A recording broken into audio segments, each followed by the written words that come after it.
Assalamualaikum warahmatullahi wabarakatuh. Perkenalkan, nama saya Nur Afwa Lukman dengan NIM D101211056 dari Teknik BWKB. Akan membahas tentang kelembagaan dalam masyarakat maritim yang merupakan materi dari mata kuliah wawasan sosial budaya maritim. Jadi kelembagaan dalam masyarakat maritim yaitu konsep atau term kelembagaan yang disamakan dengan pranata banyak digunakan dalam studi sosiologi.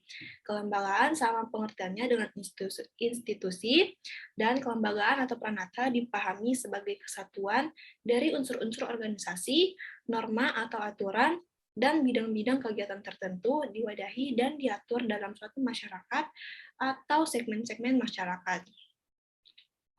Terdapat 4 kelembagaan tradisional yang bertahan dalam kebanyakan kelompok etnis di dunia, termasuk masyarakat maritim, yakni yang pertama ada kelembagaan ekonomi atau economic institution. Jadi kelembagaan ekonomi ini masyarakat maritim bertahan dalam konteks saat ini, atau prinsip-prinsip ekonomi yang diatur dalam kelembagaan lokal yang dimilikinya.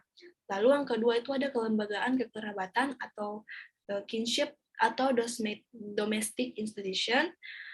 Jadi masyarakat maritim memiliki norma-norma dalam mengatur sistem kekerabatan, dan masyarakat maritim juga menggunakan pendekatan kekerabatan dalam rekrutmen anggota di kapal. Jadi sistem kekerabatan yang dianut oleh masyarakat nelayan di desa Pajukang juga ini adalah sistem dari bilateral atau parental, yakni mengakui kedua garis keturunan orang tua, bapak atau ibu.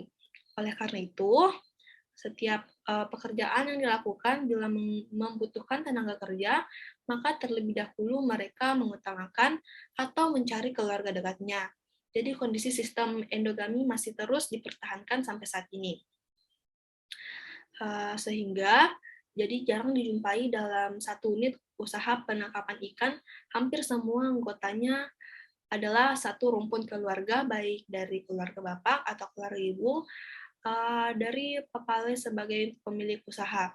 Menurut informan dengan inisial DG 50 yang berumur 50 tahun menuturkan bahwa setiap ada Papale yang ingin membentuk usaha perikanan laut atau darat, dalam hal tenaga kerja, maka ia terlebih dahulu mencari keluarga dari pihak ayah dan ibunya. Umumnya, penggawa laut yang digunakan oleh sawi dalam suatu kelompok, bila mana tidak ada dari pihak keluarga dan di lingkungan sekitarnya, maka papale atau punggawa darat dibantu oleh juragan atau punggawa laut mencari atau mendatangkan tenaga kerja atau sawi dari luar daerahnya, atau yang bisa kita sebut dengan eksogami. Jadi kecenderungan seseorang papale untuk memilih sawi atau buruh dari keluarga dekatnya didasarkan pada prinsip Sirina Pace. Prinsip tersebut dipandang sebagai alat kontrol dalam perilaku ekonomi nelayan, baik antara individu dalam suatu kelompok maupun antara satu kelompok dengan kelompok nelayan lainnya. Selanjutnya, dikatakan bahwa prinsip Sirina Pace merupakan wujud tingkah laku masyarakat nelayan Pajukang yang taat dalam mempertahankan nilai-nilai budaya demi kelangsungan integrasi sosial mereka. Semakin keluarga dekat yang digunakan, dipandang lebih mudah saling percaya dan adanya tingkat pengawasan yang kurang ketat terhadap penggawa laut dan sawi yang dilakukan oleh papale.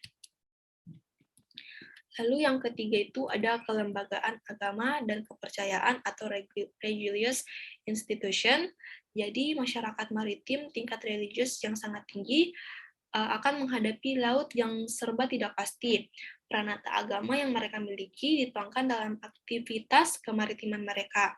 Lalu yang keempat itu ada kelembagaan politik atau political institution. Strategi-strategi dalam melakukan penangkapan ikan, bagaimana berinteraksi dengan nelayan lain, dan desa lain dalam rangka eksplorasi sumber daya laut masih dipertahankan. Setiap kelembagaan merupakan kesatuan dari unsur-unsur organisasi atau kelompok, sistem, norma atau aturan, dan tindakan terpola. Keempat kelembagaan tersebut saling terkait sehingga ketat dan sehingga secara fungsional membentuk satu kesatuan kelembagaan kebaharian yang utuh. Selanjutnya ada komponen organisasi produksi. Yang pertama itu ada ships kapten kru, atau community nelayan, dan pelayar bahasa Inggris. Lalu yang kedua ada shipper Bimani dari Belanda, dan Juragan Pandega bahasa Jawa, Tanah Sewasana itu dari Maluku, dan Ponggawa Sawi dari Bugis Makassar. Hal di atas itu merupakan organisasi pembagian kerja, status, dan peranan dalam kapal, norma atau aturan ekonomi. Selanjutnya ada hak dan kewajiban, tata cara bereproduksi, distribusi, dan konsumsi, tata cara pengkreditan, aturan bagi hasil, aturan pinjam-meminjam, tolong-menolong dalam kelompok, kekompakan, kerajinan, kepatuhan, kedisiplinan, loyalitas, dan kerukunan tanggung jawab dan saling mempercayai, merupakan pola tindak atau praktik ekonomi. Dan yang selanjutnya itu ada